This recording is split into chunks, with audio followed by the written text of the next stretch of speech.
Question number तीसरा क्या करें, दो समरूप त्रिभुजों के परिमाप क्रमशः 30 सेंटीमीटर और 20 सेंटीमीटर है। यहाँ पर परिमाप दे रहा है, ध्यान से देखिएगा परिमाप।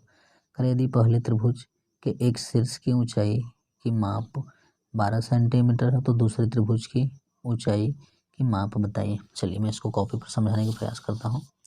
करें दो समरूप त्रिभुज, ध्यान से देखिए यहाँ पर मान लीजिए ये कोई दो त्रिभुज मैं यहाँ पर बना देता हूँ। देखिए ए बी सी, ये मान लीजिए पी क्यू आर, ये दोनों समरूप है।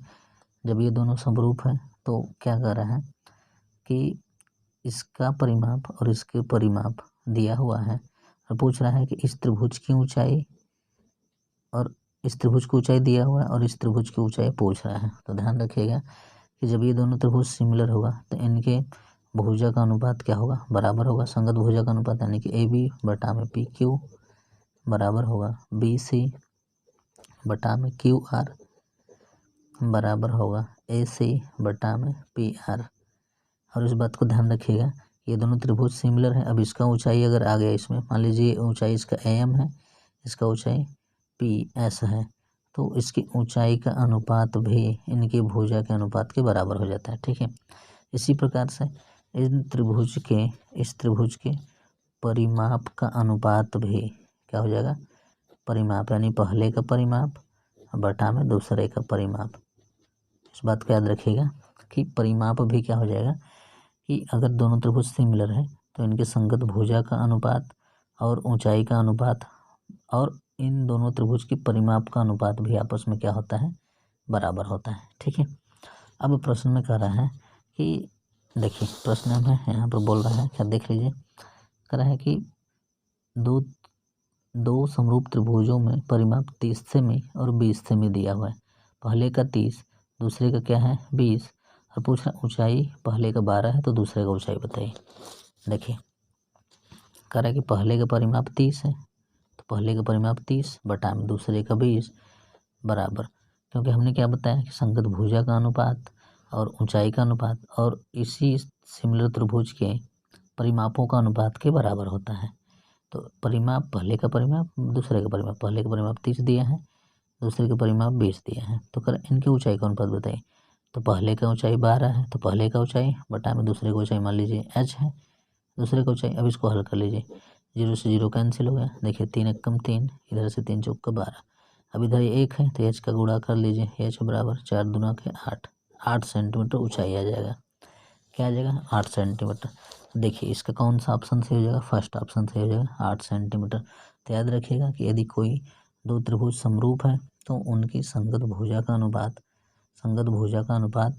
ऊंचाई का अनुपात सब आप बराबर होगा और परिमाप का अनुपात भी बराबर होता है। इस बात को आप याद रखिएगा। चलिए नेक्स्ट प्रश्न देखते हैं। नेक्स्ट प्रश्न कर रहा है कि दो समरूप त्रिभुजों के परिमाप क्रमशः 40 सेंटीमीटर और 50 सेंटीमीटर है। पहले और दूसरे त्रिभुज के क्षेत्रफलों का अनुपात है। देखिए मैंने अभी क्या बताया आपसे, मैंने आपको बताया है कि जो परिमाप दिया है किसी दो समरूप त्रिभुज में परिमाप का अनुपात और भुजा का अनुपात क्या होता है, बराबर होता है। क्योंकि मैंने आपको बताया कि जब दो त्रिभुज सिमिलर होता है तो भुजा का अनुपात, उनके संगत भुजा का अनुपात, संगत ऊंचाई का अनुपात और परिमाप का अनुपात आपस में क्या होता है, बराबर होता है। अब देखिए यहाँ पर कह रहा है कि दो समरूप त्रिभुजों का परिमाप 40 सेमी और 50 सेमी दिया है। पहले और दूसरे त्रिभुज के क्षेत्रफल का अनुपात बताना है। देखिए क्षेत्रफल का अनुपात बताना है तो क्षेत्रफल प्रमेय से हमने पढ़ा है कि अगर त्रिभुज सिमिलर है तो पहले त्रिभुज का क्षेत्रफल, चलिए मैं कॉपी पर बताता हूँ। देखिए क्या हमने पढ़ा है क्षेत्रफल प्रमेय से कि अगर देखिए ये दो त्रिभुज है, मान लीजिए एक त्रिभुज ये दूसरा त्रिभुज है, इसका क्षेत्रफल अगर A1 माने, इसका क्षेत्रफल A2 माने, तो हमने क्या पढ़ा क्षेत्रफल प्रमेय से कि क्षेत्रफल प्रमेय कहता है कि पहले त्रिभुज का क्षेत्रफल दूसरे त्रिभुज का क्षेत्रफल इनकी इनकी संगत भुजा के वर्ग के अनुपात के बराबर होता है।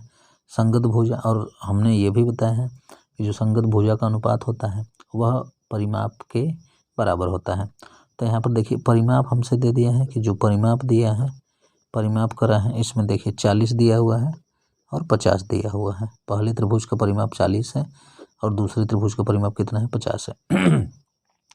तो बताइए कि त्रिभुज के क्षेत्रफल का जो अनुपात होता है, त्रिभुज के क्षेत्रफल का अनुपात क्षेत्रफल का अनुपात भुजा के अनुपात के वर्ग के बराबर होता है, और भुजा का अनुपात जो होता है परिमाप का अनुपात और भुजा का अनुपात बराबर होता है।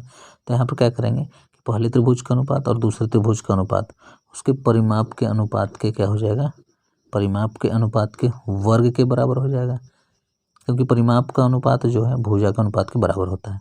तो यहाँ पर हम क्या कर सकते थे, भुजा यानी पहले त्रिभुज का भुजा और दूसरे त्रिभुज की भुजा के वर्ग के बराबर होता है क्षेत्रफल सिमिलर त्रिभुज के।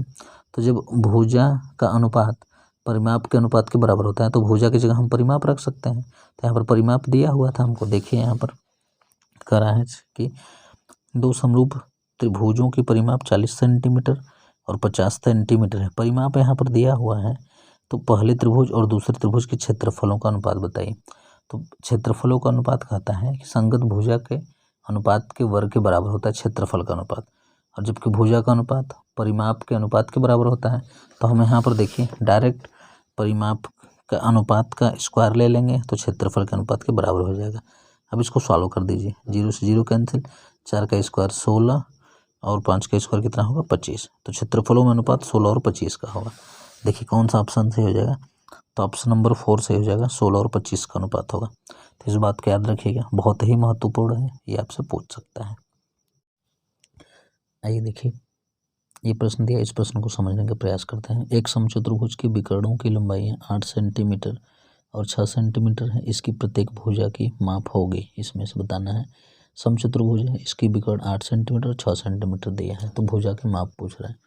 चलिए आइए देखिए, आपसे करा है एक समचतुर्भुज है, तो समचतुर्भुज एक ठो बना लीजिए। देखिए समचतुर्भुज जब आप बनाएंगे तो ये है आपके पास, ये देखिए ये है एक समचतुर्भुज है। अब मान लीजिए ए है, बी सी डी, तो कह रहा है ए सी और बी डी की माप दिया है।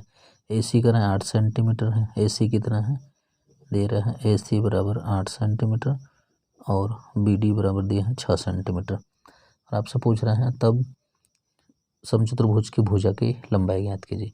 देखिए समचतुर्भुज में चारों भुजा बराबर होती है और विकर्ण एक दूसरे को 2 बराबर भागों में बांटता है। तो देखिए यहाँ पर क्या कर रहा है,